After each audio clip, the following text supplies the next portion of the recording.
व्यापाऱ्यांचा एलबीटी विरोध पुण्यात आज सलग दुसऱ्या दिवशी कडकडीत बंद पाळण्यात आला। एलबीटीच्या निषेधार्थ आज व्यापाऱ्यांनी पुण्यातल्या मंडईपासून पालिका भवनापर्यंत पदयात्रेचं आयोजन केलं होतं। शहरातल्या अनेक व्यापारी संघटना सहभागी झाल्या होत्या।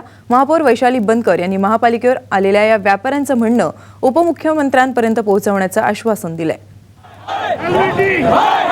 स्थानिक स्वराज्य संस्था कर म्हणजेच एलबीटीला व्यापाऱ्यांचा विरोध अजूनही कायम असून पुण्यात आज सलग दुसऱ्या दिवशी कडकडीत बंद पाळण्यात आला।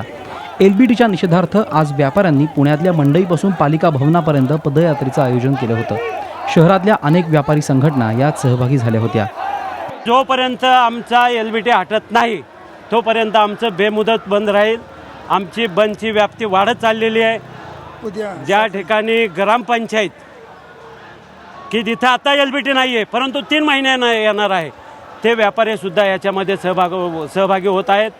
व्यापाऱ्यांचं म्हणणं मुख्यमंत्री आणि उपमुख्यमंत्र्यांपर्यंत पोहोचवण्याचं आश्वासन महापौरांनी दिलं।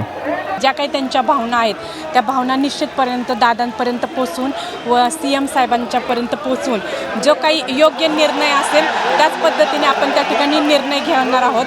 तर आज त्यांनी सर्व व्यापाऱ्यांनी सहकार्याची भूमिका आम्हाला पण करावी असंच मी सर्वांना या ठिकाणी आवाहन करू इच्छितो। व्यापारी महासंघानं पुकारलेल्या या बेमुदत बंदमध्ये सर्वच स्तरातील व्यापारी सहभागी झालेत। त्यामुळे शहरातले व्यापारी व्यवहार ठप्प झालेत। त्याचा परिणाम जनजीवनावर होत असल्यामुळे लवकरात लवकर तोडगा काढणं गरजेचं आहे। साम टीव्ही पुणे।